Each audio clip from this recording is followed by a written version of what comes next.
पाहत रहा फक्त धर्मवीर न्यूज. आपलं गाव आपली बातमी.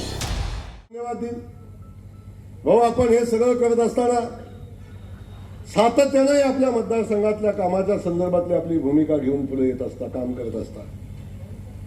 आणि मी माजी मंत्री आहे, मी ज्येष्ठ आहे, कधी या माणसाला शिवत नाही. कार्यकर्त्याचं काम आहे पत्र घेऊन मंत्र्याच्या दारामध्ये जाणं, त्याला विनंती करणं, भाऊ हे काम केलं पाहिजे म्हणून सांगणं, ही मतदारसंघाची तळमळ आहे. म्हणून 5 वेळा हा माणूस निवडून येतो ना, असंच नाही येत ना. इस्लामपुरातनं बाहेर पडला की भाजपनं केलेल्या रस्त्यावर पाऊल टाकायचं नाही म्हटलं तर डोक्यावर पाय घेऊनच सांगलीला यायला लागेल.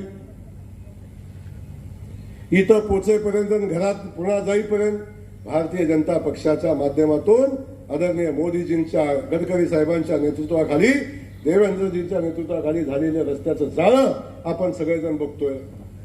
मिरजेच्या बाजूनच गेलेला हायवे आपण बघताय, दिसतो की नाही? होता कधी? इस्लामपूरला मी होतो भाऊ, राज्याचे देशाचे मंत्री एवढे महान पण इस्लामपूरच्या रस्त्यात गेलो की रस्त्यात खड्डा का खड्ड्यात रस्ता कधी कळत नव्हतं, कधी तो रस्ता झाला नव्हता भाऊ. आज आता पोटातलं पाणी हलत नाही. आता वय झालं म्हणून त्यांची काळजी घेतलेली आहे. बघा आपण काय रस्त्याचं काम झालं. विकास विचारतात तेव्हा ते सांगतोय, विकास बघितला तर इथे येऊन कळतो. विकास ज्या ज्या ठिकाणी कामं होतात त्या त्या ठिकाणी आपल्याला कळतो. म्हणून मला आपल्याला सांगायचं, आज ह्या इमारतीचं भूमिपूजन होत असताना आमच्या सुरेश भाऊंनी सांगितलं की भाऊ एवढी इमारत पुरत नाही. मी आधीच म्हणलं 5 कोटीत झाली कशी. या इमारतीच्या बांधकामासाठी अजून 5-7 कोटी रुपयाची आवश्यकता आहे. आणि आणखीन सांगितलं फर्निचर करायचंय, लाईट आणायची, जनरेटर टाकायचंय. त्यासाठी लागणारे सगळे पैसे भाऊ जेवढे लागतील तेवढे मिळतील, चिंता करू नका. जुन्या पंचायत समितीची इमारत आहे, त्या इमारतीच्या दुरुस्तीचा विषय आहे. आणि त्या ठिकाणी आत एक सभागृह आहे, सभागृहाला नाव आहे. ते नाव सुद्धा, तो सभागृह सुद्धा आपण नव्यानं करू, तिची दुरुस्ती करू आणि चांगलं नाव देऊ. काळजी करू नका.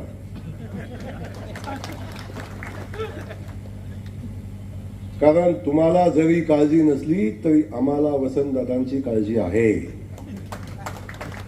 त्यांनी या जिल्ह्याला संस्कृती दिलेली आहे, त्याला या जिल्ह्याला राजकीय संस्कृती दिलेली आहे. ती संस्कृती तुमच्यात असली नसली आम्हाला माहिती नाही, परंतु इथं ज्या ज्या गोष्टी असतील त्या त्या गोष्टींना ताकद देण्याचं काम बहुत बिलकुल होईल. काळजी करू नका. त्यामुळे या सगळ्या परिस्थितीमध्ये आपण बघितलं, मगाशी बोलताना आमच्या शिवोनी सांगितलं की आम्ही प्रचंड मोठं काम उभं केलंय. मुख्यमंत्री समृद्ध पंचायत राज अभियानाच्या माध्यमातून सांगली जिल्ह्यामध्ये प्रचंड मोठं काम झालंय. आणि हे काम करत असताना आपण जी योजना नव्यानं आणली, हराराबा असताना त्यावेळी ज्या योजना आल्या, त्यानंतर ग्रामविकास खात्यामध्ये आता मुख्यमंत्री समृद्ध पंचायत राज योजना आली. याच्यामध्ये शासनाच्या सगळ्या योजना, याच्यामध्ये ते सुद्धा त्यांची ड्युटी इमानदारीने करतात. त्यांना माहिती आहे आपलं काम कुठंपर्यंत आहे. आणि एवढंच जर उद्घाटन घ्यायची खुमखुमी आहे. माझं सांगणं आहे, आता आपण खासदार महोदय झाल्यापासून खासदार फंडाच्या बाहेरचा नया रुपया आणून मला दाखवा की हे काम आम्ही केलंय आणि मग रुबाब करा. आमचं काही म्हणणं नाही, मग काय आमचं म्हणणं नाही.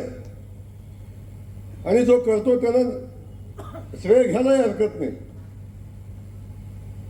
परंतु पंचायत समितीमध्ये सत्य भाऊ, चूक तुमची नाही, ही जबाबदारी माझ्यावर देत जा. इकडे असली जिल्हा परिषद अध्यक्ष निवडीची, पंचायत समिती सभापती निवडीची, हे काम थोडं माझ्यावर देत जा इकडे. त्यामुळं या ठिकाणी काय झाला विषय बाजूला ठेवा. निवडणुका येतात जातात, सत्ता येते जाते, परिस्थितीने बऱ्याच गोष्टी घडतात. राजकारणात अनेक स्थित्यंतर घडत असतात, पण सत्याचा विजय कधी चुकत नाही, लक्षात ठेवा. देवाभाऊंच्या हातून अशी सत्ता काढून घेतली. परमेश्वर